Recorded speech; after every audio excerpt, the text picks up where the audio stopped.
स्वागत है दोस्तों आप सभी का अपने यूट्यूब चैनल में। दोस्तों आज का ये वीडियो दोस्तों क्लास 10th के दोस्तों बोर्ड एग्जाम के लिए दोस्तों वेरी मोस्ट इंपोर्टेंट वीडियो होने वाला है, ठीक है।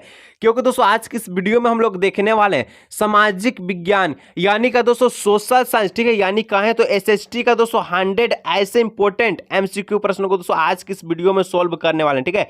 सेंचुरी दोस्तों आज की इस वीडियो में हम लोग मारने वाले हैं, ठीक है। क्योंकि दोस्तों 100 ऐसे एमसीक्यू प्रश्नों को सोल्व करने वाले हैं जो आपके दोस्तों बोर्ड एग्जाम में डायरेक्ट पूछा जाएगा। अगर दोस्तों वीडियो को शुरू से लेकर अंत तक देखते हैं तो दोस्तों एक भी बोर्ड एग्जाम में प्रश्न नहीं छूटने वाला है, ये गारंटी है दोस्तों। 100% लिख लीजिएगा कि एक भी प्रश्न आपके बोर्ड एग्जाम में नहीं छूटने वाला है। अगर वीडियो को अंत तक देखते हैं तो बिना स्किप किए दोस्तों देखते हैं तो अगर एक एक प्रश्न को अच्छी तरह से देखते हैं तो चलिए दोस्तों आज की इस वीडियो को स्टार्ट करते हैं। जितना भी दोस्तों उनको जरूर शेयर कीजिएगा और दोस्तों बीच में वीडियो को छोड़ के मत जाइएगा, क्योंकि दोस्तों अगर सेंचुरी मारना है, ठीक है, बोर्ड एग्जाम में 100 में 100 लाना है तो दोस्तों आज का ये वीडियो को देखना पड़ेगा। चलिए आज का ये शानदार वीडियो को स्टार्ट करते हैं। चलिए सबसे पहला प्रश्न दोस्तों कि स्वतंत्रता, समानता एवं बंधुत्व का नारा किस क्रांति की देन है।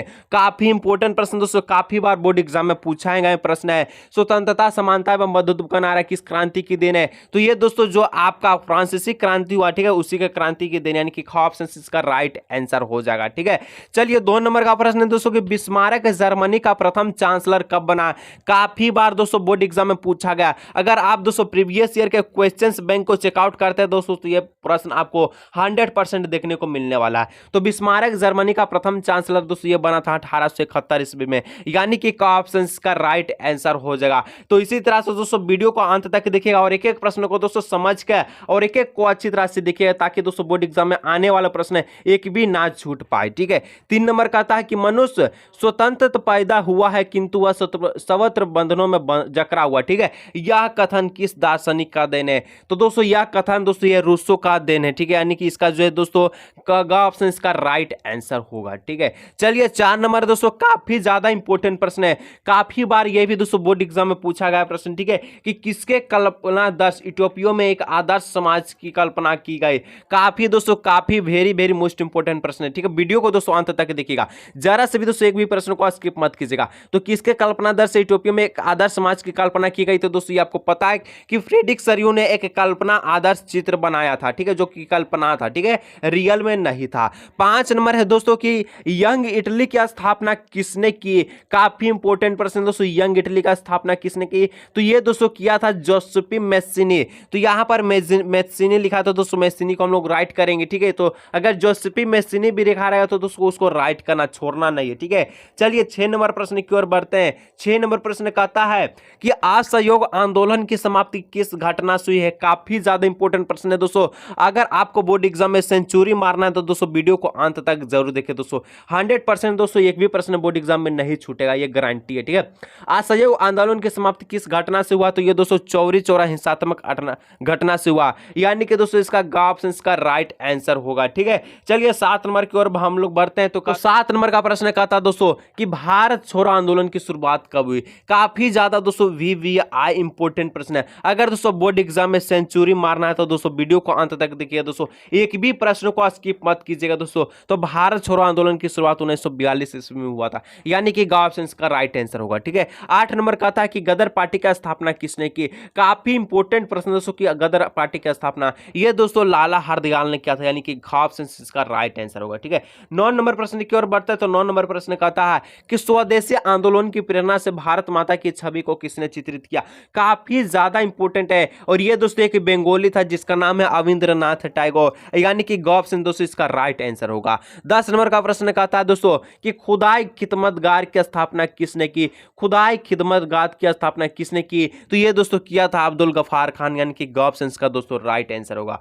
चलिए दोस्तों बढ़ते हैं 11 नंबर प्रश्न की ओर। 11 नंबर का दोस्तों प्रश्न कहता है इनमें से कौन सा नवीकरणीय संसाधन नहीं है। इनमें से कौन सा नवीकरणीय संसाधन नहीं है। नवीकरणीय संसाधन नहीं है कहने का मतलब दोस्तों वह अनवीकरणीय संसाधन होगा जिसका सीमित भंडार होगा। तो जल संसाधन, पवन और सौर ऊर्जा ये तीनों का तीनों नवीकरणीय संसाधन है। लेकिन दोस्तों जो कोयला है यह जो है अनवीकरणीय संसाधन है, यानी कि नवीकरणीय संसाधन नहीं है। ऑप्शन घ इसका राइट आंसर, ठीक है। 12 नंबर प्रश्न का था दोस्तों कि कितने किलोमीटर के बाद किसी देश का महासागरीय संसाधन पर कोई भी अधिकार नहीं है। तो आपको पता है दोस्तों, चैप्टर को पढ़े तो पता होगा कि 200 किलोमीटर के बाद किसी भी देश का महासागरीय संसाधन पर किसी प्रकार से हक नहीं यानी अधिकार नहीं यानी ग ऑप्शन का राइट आंसर होगा। चलिए दोस्तों 13 नंबर, ठीक है, कि भारत के कुल क्षेत्रफल में कितने प्रतिशत क्षेत्र पर पठारी भाग है। काफी ज्यादा दोस्तों मोस्ट इंपोर्टेंट प्रश्न, ठीक है, पठारी भाग मैदानी भाग ये दो दोस्तों इंपोर्टेंट प्रश्न, ठीक है।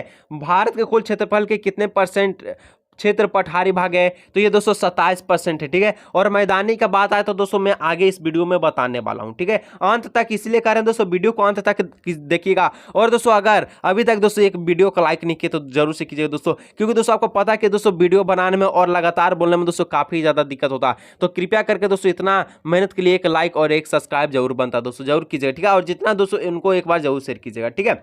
चलिए, मृदा प्रदन का कौन सा कारण नहीं है। मृदा प्रदन यानी कि किसके कारण मृदा का कटाव नहीं होता। देखिए, जलवायु, वन, तीनों के कारण दोस्तों मृदा का प्रदन होता है, लेकिन किसी प्रकार से हिम यानी कि बर्फ से दोस्तों किसी प्रकार का यहां पर मृदा का प्रदन नहीं होता, यानी कि ग ऑप्शन का राइट आंसर होगा। चलिए 15 नंबर प्रश्न की ओर बढ़ते हैं। कहता है कि भारत में उपलब्ध स्तनधारियों में से कितने प्रतिशत को लुप्त होने का खतरा है। तो आपको पता है कि दोस्तों भारत में उपलब्ध स्तनधारियों में से दोस्तों 20% को लुप्त होने का खतरा, यानी कि इसका दोस्तों जो राइट आंसर है ऑप्शन दोस्तों ऑप्शन इसका राइट आंसर होगा, ठीक है। 16 नंबर कहता है दोस्तों कि सदाबहार वृक्ष चीड़ एक औषधि वनस्पति है या किस राज्य में पाया जाता है। चीड़ दोस्तों ये काफी ज्यादा औषधि वनस्पति है, किसी प्रकार की बीमारी के लिए दोस्तों ये काफी इंपॉर्टेंट है, ठीक है। ये वृक्ष है तो ये दोस्तों हिमाचल प्रदेश में मुख्य रूप से पाया जाता है, यानी कि ऑप्शन इसका राइट आंसर होगा। और दोस्तों एक बार वीडियो को अंत तक देख लेते हो दोस्तों तो कभी भी दोबारा देखने का जरूरत नहीं पड़ेगा, और बोर्ड एग्जाम में सेंचुरी मार के आने वाले हैं, ठीक है। पेड़ एक विशेष अस्मित दयालु उद्यानपुर जीवनधारी जो अपने सतत विकास के लिए कोई भी मांग नहीं करता, उद्यानपुर अपने जीवन की क्रियाओं को भेंट करता है या खुद पर भी कुल्हाड़ी चलाने वाले विनाशों को बिछा प्रदान करता है। यह कथन किसका।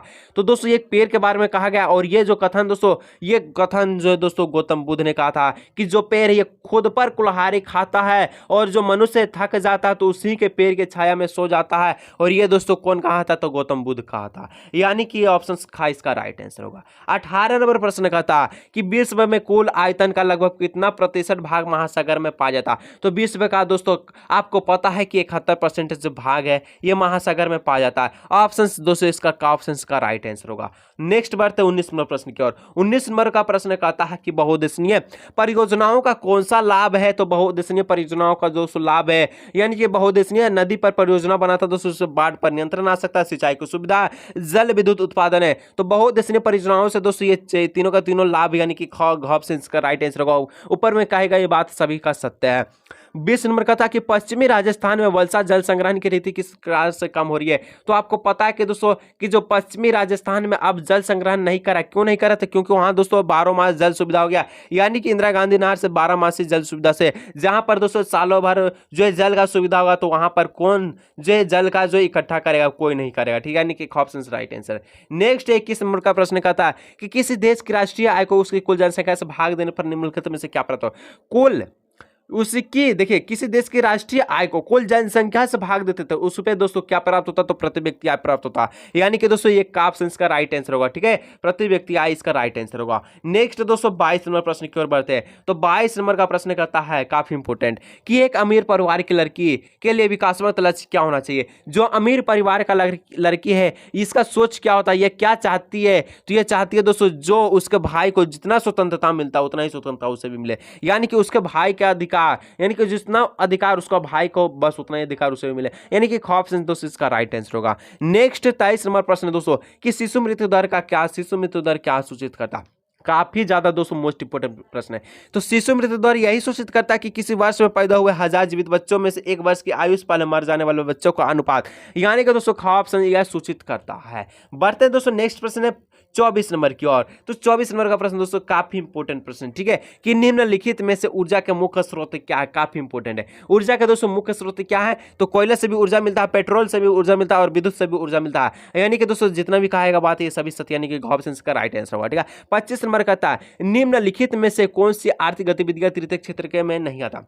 कौन तृतीय क्षेत्र में नहीं आया, तो तृतीय क्षेत्र में दोस्तों बैंकिंग, अध्यापन और किसी कॉल सेंटर से काम करता है। ये तीनों दोस्तों यानी आपका जो का घा तीनों तृतीय क्षेत्र में आता है, जो कि सेवा प्रदान करता है। हम लोग दोस्तों तृतीय क्षेत्र को सेवा प्रदान भी कहते हैं, ठीक है, लेकिन किसी प्रकार से तो मधुमक्खी पालन ये तृतीय क्षेत्र में नहीं आता है, ठीक है। नेक्स्ट बढ़ता है दोस्तों 26 नंबर की ओर। 26 नंबर का प्रश्न कहता है कि मनरेगा का विस्तारित रूप से, मनरेगा क्या होता है दोस्तों, तो आपको पता है कि मनरेगा दोस्तों, मनरेगा दोस्तों 2005 में जो है लागू किया गया। इसमें दोस्तों कहा गया था महात्मा गांधी राष्ट्रीय गारंटी अधिनियम, और इसमें दोस्तों 100 दिनों का रोजगार प्राप्त था। आपको पता है, पढ़े होंगे तो, ठीक है। जितना मुझे पता है तो उतना भी आपको पता होना चाहिए, ठीक है।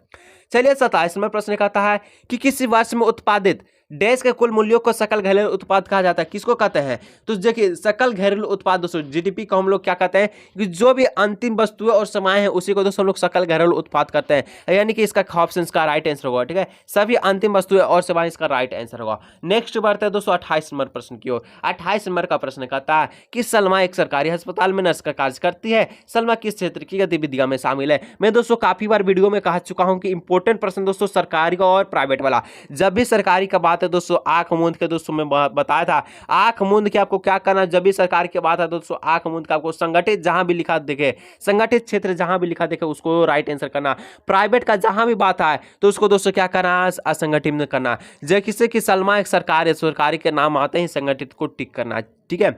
29 नंबर प्रश्न कहता है भारत के किस क्षेत्र में छुपी हुई बेरोजगारी पाई जाती है? कहां पर छुपी हुई बेरोजगारी पाई जाती है? तो दोस्तों कृषि क्षेत्र में पाई जाती है, यानी कि एक ऑप्शन दोस्तों इसका राइट आंसर होगा, ठीक है। नेक्स्ट बढ़ते हैं दोस्तों प्रश्न संख्या 30 नंबर की और काफी इंपॉर्टेंट है, ठीक है, कि इस क्षेत्र के श्रमिक किस, यहाँ पर दोस्तों किस हो जाएगा, ठीक है, किस क्षेत्र के श्रमिक माल का उत्पादन नहीं करता। कौन माल का उत्पादन नहीं करेगा? तो तृतीय क्षेत्र नहीं करेगा, क्योंकि तृतीय क्षेत्र तो सेवा प्रदान करता है, शिक्षा हो गया, बैंकिंग हो गया, किसी कॉल सेंटर में काम करता है या किसी प्रकार से संचार या साधन का व्यवस्था करता है, तो ये तृतीय क्षेत्र में आता है। और तृतीय क्षेत्र का भी माल का उत्पादन नहीं करता। क्या तृतीय क्षेत्र दोस्तों गेहूं चावल का उत्पादन करता है? नहीं करता है जी। चलिए बढ़ते हैं दोस्तों 31वें प्रश्न की ओर। कहता है बेल्जियम में सत्ता की साझेदारी के संबंध में कौन सा कथन आ सकता है? तो दोस्तों बेल्जियम की सत्ता की साझेदारी में कौन सा कथन आ सकता है?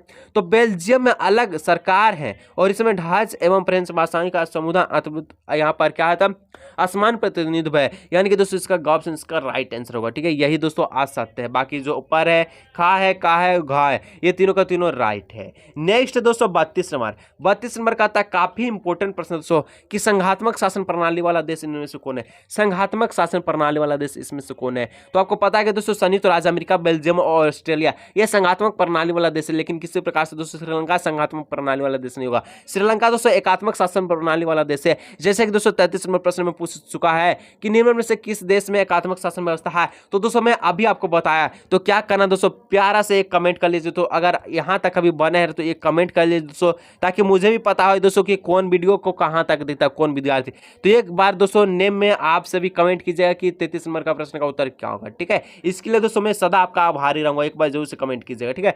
34 नंबर का प्रश्न कहता है दोस्तों शिक्षा की सूची में शामिल है, काफी इंपॉर्टेंट है। शिक्षा दोस्तों ये किस सूची में शामिल? तो दोस्तों शिक्षा है जो समवर्ती सूची में शामिल है। ग ऑप्शन दोस्तों राइट आंसर होगा। काफी बार दोस्तों पूछा गया प्रश्न भी इंपॉर्टेंट प्रश्न है। कह चुके हैं दोस्तों वीडियो के शुरुआत में कि सेंचुरी मारना है बोर्ड एग्जाम में, तो दोस्तों वीडियो को अंत तक देखिएगा, बिना स्किप किए दोस्तों 100% प्रश्नों को अच्छी तरह से देख लीजिएगा। उसका बाद दोस्तों तहलका मचाने से कोई नहीं रोक सकता।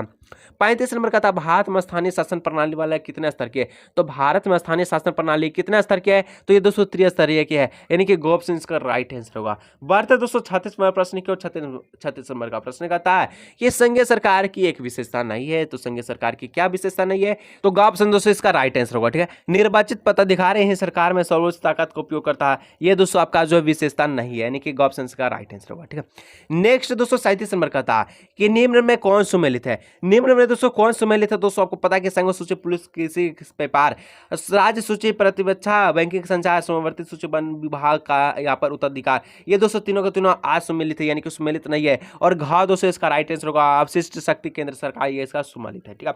बढ़ते दोस्तों 38 नंबर प्रश्न की ओर कहता है 38 नंबर का प्रश्न है इनमें से कौन सा एकहित समूह का उदाहरण? तो एकहित समूह का उदाहरण कौन दोस्तों? वामसेप है, यानी कि ऑप्शन का राइट आंसर होगा, ठीक है। 39 नंबर कहता है कि नेपाल में जनसंघर्ष को निम्न में से क्या कहा जाता है? तो नेपाल में जनसंघर्ष को दोस्तों निम्न में से हम लोग क्या कहते हैं? तो लोकतंत्र के लिए दूसरा आंदोलन कहते हैं, यानी कि ऑप्शन दोस्तों इसका राइट आंसर होगा। और 40 नंबर का प्रश्न कहता है कि लोकतंत्र और जनसंघर्ष के मध्य संबंध में क्या सत्य है? तो लोकतंत्र का जनसंघर्ष के माध्यम से विकास अवरुद्ध करता है। तो अभी तक दोस्तों हम लोग 40 प्रश्न को सोल्व किए, बाकी दोस्तों 60 प्रश्न अभी बचा हुआ है। तो दोस्तों वीडियो पे कंटिन्यू बने रहे दोस्तों। सेंचुरी माना है तो दोस्तों वीडियो को अंत तक जरूर देखिएगा। चलिए अगले 60 प्रश्न की ओर हम लोग बढ़ते हैं। चलिए दोस्तों नेक्स्ट प्रश्न है, यहाँ पर देख लीजिए, फिर से कहिएगा सर प्रश्न संख्या 1 2 3 फिर से कैसे आ गया। तो दोस्तों प्रश्न संख्या 1 2 3 नहीं है, ठीक है, प्रश्न का नंबर पे नहीं जाना है। 100% दोस्तों कहें तो 100% आज का ये वीडियो में मैं आपको कराने वाला हूँ, ठीक है। ये दोस्तों आपका 41वां प्रश्न है, 42वां, ये 43वां, ये 44वां। चलिए प्रश्न का संख्या से हम लोग को क्या निर्भर है दोस्तों, हम लोग तो सेंचुरी मारना बोर्ड एग्जाम है, तो कैसा भी प्रश्न रहे हम लोग उनको देखने वाले हैं, ठीक है। चलिए यहाँ पर देख लीजिए, कहता है कि 1789 ईस्वी में फ्रांस की क्रांति के समय किसका शासन था। दोस्तों काफी बार ये बोर्ड एग्जाम में पूछा गया है, काफी हल्का सवाल है दोस्तों, काफी बार आपको याद भी होगा। तो 1789 में फ्रांस की क्रांति के समय दोस्तों लुई सलोमा का शासन था, यानी कि ऑप्शन गाइस का राइट आंसर होगा, ठीक है। नेक्स्ट प्रश्न का था तो दोस्तों कि द एस्पिरिट ऑफ लॉ नामक पुस्तक का लेखक कौन था। दोस्तों काफी इंपोर्टेंट है दोस्तों, द एस्पिरिट ऑफ नामक पुस्तक का लेखक कौन था। तो ये दोस्तों आपका था प्यारा सा मोंटेस्क्यू, यानी कि ऑप्शन दोस्तों इसका राइट आंसर होगा, ठीक है। ऑप्शन दोस्तों इसका राइट आंसर होगा, ठीक है। 3 नंबर का था दोस्तों, यह कथन किसका है, जब फ्रांस सीखता है बाकी यूरोप को सर्दी जुकाम हो जाता है। काफी इंपॉर्टेंट प्रश्न दोस्तों, वीडियो को दोस्तों बिना स्किप के दोस्तों अंत तक देखिएगा दोस्तों। ज्यादा प्रश्न है दोस्तों यहाँ पर नहीं है, सिर्फ और सिर्फ दोस्तों अगर बोर्ड एग्जाम में सेंचुरी मारना है दोस्तों, वीडियो को एक बार अंत तक देख लीजिए दोस्तों, उसका बाद दोस्तों सेंचुरी मारने से आपको कोई नहीं रोक सकता है। और एक बार दोस्तों वीडियो को एक लाइक कीजिएगा दोस्तों, इतना मेहनत के लिए जरूर कीजिएगा, ठीक है। यह कथन किसका है, जब फ्रांस सीखता है तो बाकी यूरोप में सर्दी जुकाम हो जाता है। तो दोस्तों आपको पता है कि कौन कहा था, तो मेटरनिक ने कहा था, यानी कि ऑप्शन का राइट आंसर होगा। चलिए 4 नंबर का था कि जर्मनी का एकीकरण कब पूरा हुआ। जी जर्मनी का एकीकरण आपको पता है 1871 ईस्वी में पूरा हुआ, यानी कि ऑप्शन का राइट आंसर होगा। चलिए बढ़ते हैं दोस्तों 5 नंबर प्रश्न की ओर, ठीक है। 5 नंबर का प्रश्न कहता है दोस्तों, काफी ज्यादा इंपॉर्टेंट और वेरी वेरी मोस्ट इंपोर्टेंट प्रश्न है कि फ्रेडरिक सरियो कौन था। तो फ्रेडरिक सरियो दोस्तों हम लोग जैसे कि पढ़े कि फ्रांसीसी चित्रकार थे, यानी कि ऑप्शन इसका राइट आंसर होगा। 6 नंबर का था गांधी जी दक्षिण अफ्रीका कब गए। तो दोस्तों आपको पता है कि गांधी जी दक्षिण अफ्रीका कब गए थे, नहीं पता है तो पता है तो जान लीजिए क्या है, तो 1893 इसका राइट आंसर होगा। गांधी जी 1893 में दक्षिण अफ्रीका गए थे। 7 नंबर कहता है कि चौरी चौरा हिंसात्मक घटना कब हुआ। तो चौरी चौरा हिंसात्मक घटना दोस्तों कब हुआ था, 5 फरवरी 1922 को हुआ था, यानी कि दोस्तों का ऑप्शन इसका राइट आंसर होगा। नेक्स्ट प्रश्न कहता है दोस्तों कि रोवल एक्ट कब पारित हुआ। काफी ज्यादा दोस्तों वीवीआई इंपोर्टेंट प्रश्न दोस्तों, एक बार कहते हैं दोस्तों वीडियो को देख लिए उसके बाद दोस्तों दोबारा देखने का जरूरत नहीं पड़ेगा। रोवल एक्ट दोस्तों ये 1919 ईस्वी में पारित हुआ था जी, यानी कि ऑप्शन इसका राइट आंसर होगा। 9 नंबर कहता कि वंदे मातरम गीत किस पुस्तक से लिया गया है। हाँ वही वाला वंदे मातरम गीत, तो ये दोस्तों आपका लिया गया है आनंद मठ से लिया गया, यानी कि ऑप्शन इसका राइट आंसर होगा। 10 नंबर कहता है बापू किन्हें कहा जाता है। वही बापू जो आप 10 रुपए के नोट में, 100 रुपये के नोट में, 2000 के नोट में देखते, जिनका चित्र होता है, जो यहाँ पर जो हंसते रहते हैं, ठीक है, मुस्कुराते रहते हैं। तो कौन मुस्कुराते रहते हैं, प्यारे बापू महात्मा गांधी, राष्ट्रपिता जिसको हम लोग कहते हैं, यानी कि ऑप्शन दोस्तों इसका राइट आंसर होगा।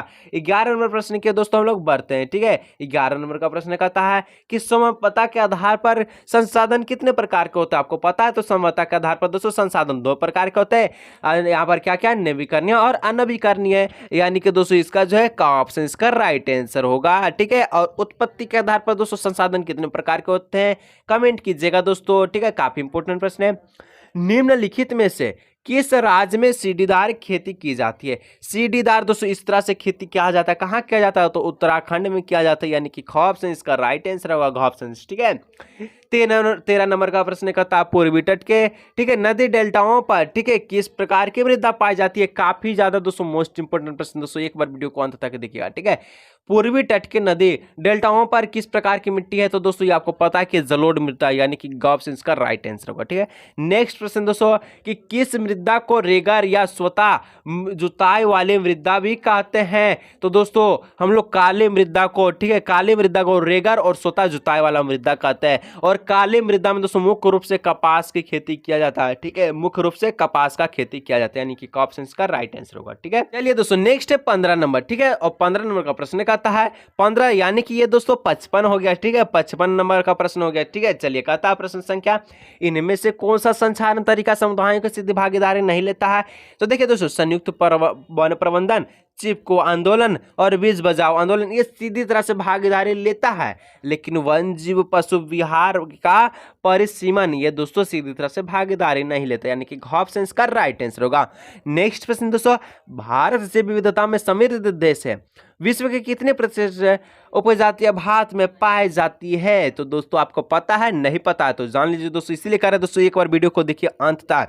उसके बाद दोस्तों 100% बोर्ड एग्जाम में सेंचुरी मारने से कोई नहीं रोक सकता। चलिए 8 नंबर यानी कि 8% इसका राइट आंसर हो गया, ठीक है, का ऑप्शन इसका राइट आंसर हो गया।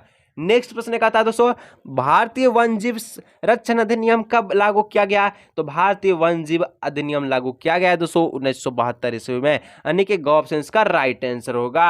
नेक्स्ट प्रश्न दोस्तों 18 नंबर की ओर हम लोग बढ़ते हैं। 18 नंबर का प्रश्न यही कहता है दोस्तों कि भारत में बहुउद्देशीय परियोजनाओं को आधुनिक भारत का मंदिर किसने कहा? भारत में बहुउद्देशीय परियोजनाओं का आधुनिक भारत का मंदिर किसने क्या? तो ये दोस्तों कौन कहा था? तो आपको पता है, नहीं पता है तो दोस्तों जान लीजिए, जवाहरलाल नेहरू ने क्या था, इन्हें कहा था, यानी कि ऑप्शन का राइट आंसर होगा, ठीक है। 19 नंबर का था, दामोदर नदी घाटी परियोजनाओं किस राज्य में स्थित है? तो ये दोस्तों प्यारा सा झारखंड राज्य में स्थित है, यानी कि ऑप्शन का राइट आंसर होगा।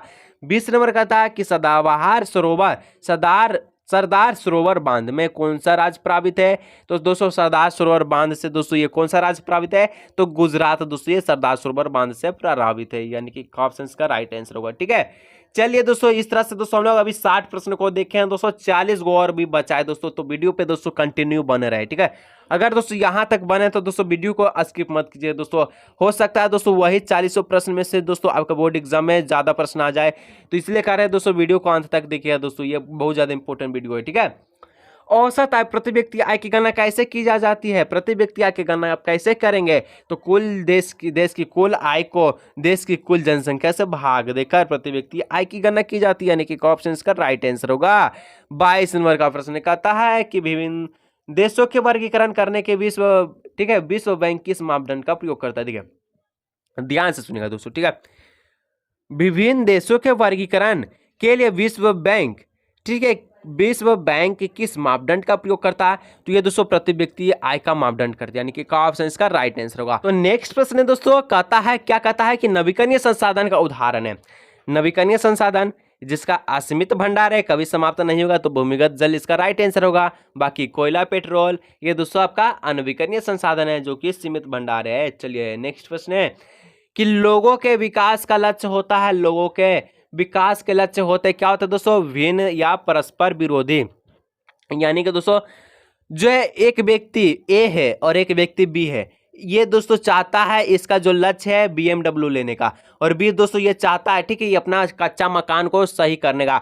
तो दोस्तों सब के लिए अलग अलग, सब के लिए दोस्तों अलग अलग यहाँ पर जो लक्ष्य, यानी कि भिन्न भिन्न लक्ष्य या परस्पर विरोधी भी हो सकता है, ठीक है। कोई कोई वह चाहेगा तो कोई वह नहीं चाह सकता। तो नेक्स्ट दोस्तों यहाँ पर 65वां प्रश्न की ओर हम लोग आ गए, ठीक है, कि रामू एक किसान है जिसने आधे शेष गेहूं को आटे मिल के मालिक को 10 रुपये प्रति दर किलो की दर से बेचा। मिल, ठीक है, मिल मालिक ने बिस्कुट कंपनी को आटा प्रति 15 रुपये की दर से बेच दिया गया। तो बिस्कुट कंपनी ने आटा के साथ चीनी एवं तेल जैसी चीजों का उपयोग बिस्कुट के 4 पैकेट बनाई और बाजार उपभोक्ता 80 रुपये प्रति व्यक्ति यानी प्रति 20 रुपये प्रति पैकेट के दर से बेचता है। तो सकल घरेलू उत्पाद यानी कि जीडीपी की गणना में उपयुक्त में से किस वस्तु का मूल्य लिया जाएगा?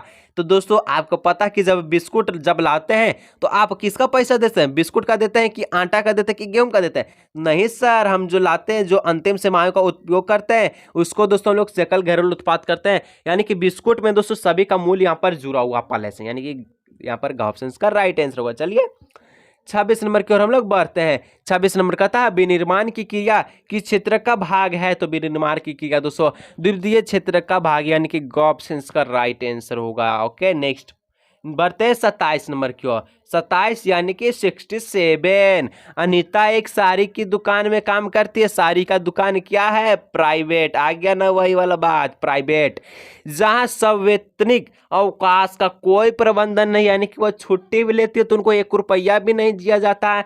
जबकि सीता सरकारी अस्पताल में नर्स का कार्य करती है और जहां से उसे कुछ दिनों के लिए जो छुट्टी भी लेती है तो उसको वेतन सहित छुट्टी देता है। इन दोनों में से किसका कार्य संगठित और असंगठित होगा? तो चलिए दोस्तों मैं आपको बताया था जो सरकारी वाला होगा वो संगठित होगा, जो प्राइवेट वाला वो असंगठित होगा। तो अनिता प्राइवेट है तो अनिता असंगठित होगा, और जो सीता है ये क्या सरकारी होती है, संगठित हो गया, यानी कि ऑप्शन इसका राइट आंसर होगा। 28 नंबर का था 28 यानी कि 68। अंतिम वस्तुएं के मूल्य में मध्यवर्ता क्या होता है, वस्तुओं का मूल्य क्या होता है, तो पहले से ही शामिल होता है, जैसे कि हम लोग बिस्कुट वाला को पढ़ लिए। 29 नंबर का था, ठीक है 29 यानी 69। राष्ट्रीय ग्रामीण रोजगार गारंटी अधिनियम कब अस्तित्व में आया दोस्तों, अभी हम लोग बताएं दोस्तों 2005 ईस्वी में आया दोस्तों। अगर दोस्तों वीडियो में दोस्तों कुछ भी सीख रहे हैं तो दोस्तों एक बार जरूर से लाइक कीजिएगा दोस्तों, बहुत ज्यादा मेहनत लगता है, ठीक है एक बार लाइक कीजिएगा। भंडारण को किस क्षेत्र में रखा गया है, तो भंडारण को दोस्तों तृतीय क्षेत्र में रखा गया है, इनकी ऑप्शन इसका राइट आंसर होगा, ठीक है।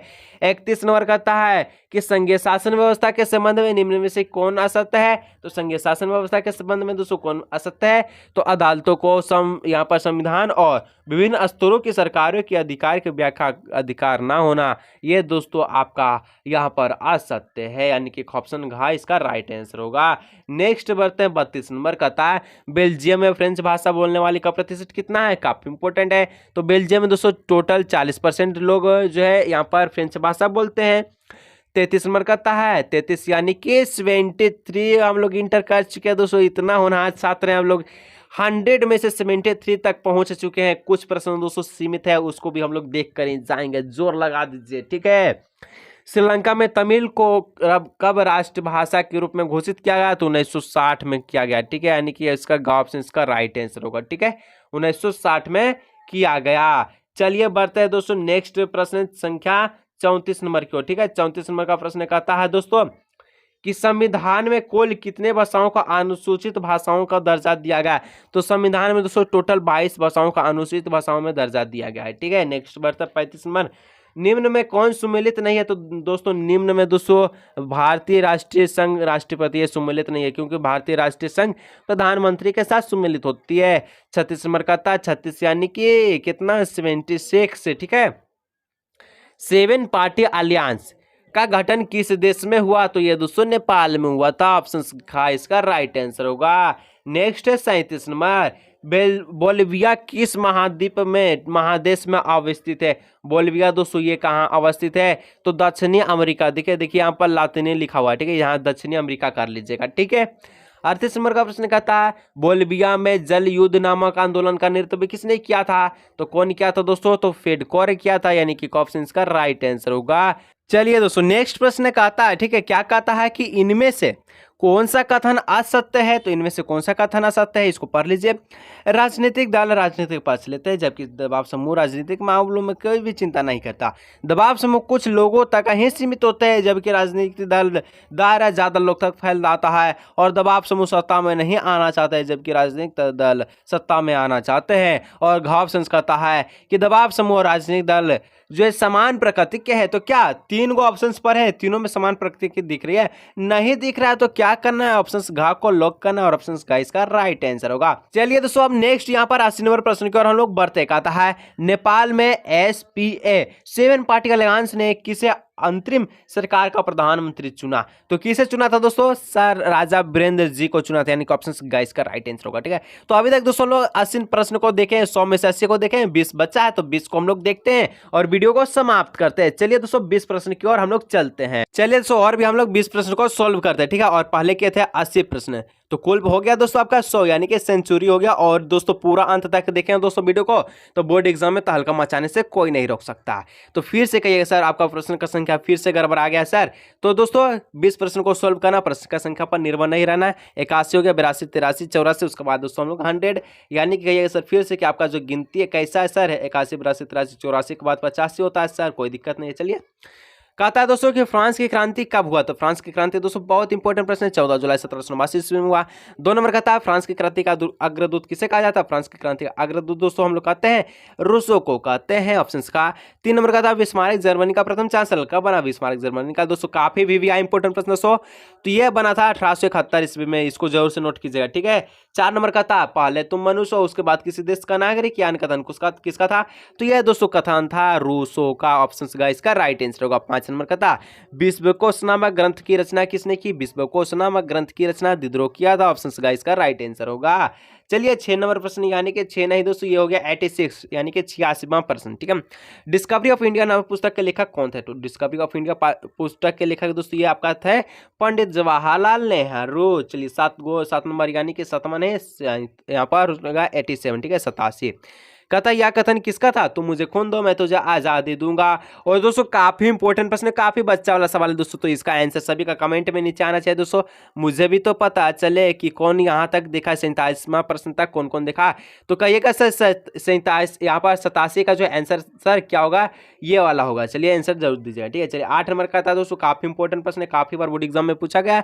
बंगाल का विभाजन कब हुआ? तो ये दोस्तों आपको पता है 1905 ईस्वी में हुआ था। 9 नंबर का था संथाल विद्रोह के नेता कौन थे? तो संथाल विद्रोह के नेता कौन थे? सिद्धू और कान्हू से, सिद्धू और कान्हू यानी कि ऑप्शन का राइट आंसर होगा। 10 नंबर का था खिलाफत आंदोलन का प्रमुख नेता कौन थे? तो खिलाफत आंदोलन का प्रमुख नेता था मौलाना मोहम्मद अली और मौलाना शौकत अली यानी कि ऑप्शन राइट आंसर। 11 नंबर यानी कि ये हो गया दोस्तों 91 प्रश्न है। बल बच कुछ ही प्रश्न को और हम लोग देखते हैं। हमारा पर्यावरण में उपलब्ध प्रत्येक वस्तु जो हमारी आवश्यकताओं को पूरा करने में प्रयुक्त किया जाता है, जिसको बनाने में के लिए प्रौद्योगिक उपलब्ध है और आर्थिक रूप से संभव है, संस्कृत रूप से मानव उसे कहते हैं। क्या हम जो आवश्यकता जो भी चीज हमें पूर्ति करते हैं उसको हम लोग संसाधन करते हैं। सिंपल सा वर्ड था दोस्तों संसाधन, ठीक है। 12 नंबर भूमि निम्नीकरण में निम्नलिखित में से किसकी भूमिका नहीं है? वनों को काटना, खनन और अति पशुचारण सभी के कारण दोस्तों भूमि का निम्नीकरण होता है, लेकिन किसी प्रकार से दोस्तों मधुमक्खी अगर पालिएगा तो भूमि का निम्नीकरण नहीं होगा। 13 नंबर का प्रश्न का यानी कि 93, ठीक है। भारत के कुल क्षेत्रफल का कितना प्रतिशत भाग मैदान के रूप में पाया जाता है? जैसे कि दोस्तों मैं वीडियो में बोल चुका था आपको कि पठारी दोस्तों 27% पाया जाता है और मैदानी दोस्तों मैं आपको बताऊंगा तो आ गया 43%, यानी कि ऑप्शन का इसका राइट आंसर होगा, ठीक है। चलिए यहाँ पर 14 नंबर का प्रश्न का था दोस्तों कि लोहा ऐसा किस प्रकार का संसाधन? तो लोहा दोस्तों एक सीमित भंडार है जो दोस्तों खत्म हो सकता है, यानी कि अनवीकरणीय योग्य है, ठीक है ऑप्शन का।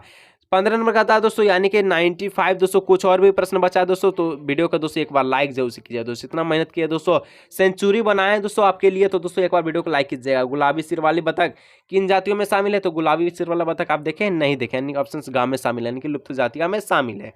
चलिए 16 नंबर प्रश्न की ओर बढ़ते हैं। 16 नहीं 96 का था भारत में जैव विविधता को कम करने वाले कारक कौन है? किसी कारण भारत में जैव विविधता कम और वन के जीव का आवास विनाश, वन जीव को मारने या शिकार करना, पर्यावरण प्रदूषण या दवालन, यानी का उपयोग सभी इसका राइट आंसर ऑप्शन का इसका राइट आंसर होगा। चलिए 17 नंबर यानी कि 97 प्रश्न का था है चिपको आंदोलन किससे संबंधित है? तो दोस्तों चिपको आंदोलन पेड़ की कटाई यानी कि वनों की कटाई से संबंधित है, जो कि सुंदरलाल बहुगुणा ने कहा था, ठीक है। चलिए नेक्स्ट है दोस्तों प्रश्न का था कि जल की कमी के क्या कारण है? जल का कमी दोस्तों किस प्रकार से होता है? तो अति शोषण से होता है, अत्यधिक प्रयोग से होता है, समाज के विभिन्न वर्गों में जल का असमान वितरण से होता है, यानी कि ऑप्शन घास से होता है, यानी कि उपयोग सभी से होता है, ठीक है। चलिए 19 नंबर का था टांका क्या होता है? दोस्तों काफी इंपॉर्टेंट है। टांका क्या होता है? तो टांका दोस्तों होता है पीने के पानी का संग्रहित भूमिगत टैंक, जो टांका है दोस्तों तमिल भाषा है, ठीक है टांका। चलिए 20 नंबर यानी कि ये दोस्तों सेंचुरी प्रश्न आ गया दोस्तों, सेंचुरी। अब बहुत अच्छा खुश रहो जाइए कि बोर्ड एग्जाम में एक भी प्रश्न नहीं छूटेगा, सभी प्रश्नों को टिक करके आने वाले, ठीक है। कहता है कि सन 2025 तक कितने लोगों को जल के कमी के झेलने की भविष्यवाणी की गई है? तो दोस्तों टोटल 20 करोड़ को जल की भविष्यवाणी के झेलने की गई है, यानी ऑप्शन का इसका राइट आंसर होगा। तो दोस्तों आज की इस वीडियो को यहीं रखते हैं दोस्तों। सेंचुरी आप लोग मार लिए हैं तो बोर्ड एग्जाम में तो हल्का मचा के रहेंगे। तो दोस्तों वीडियो को लाइक, चैनल को सब्सक्राइब कीजिए दोस्तों, मिलेंगे हम लोग इसी तरह और नए वीडियो में।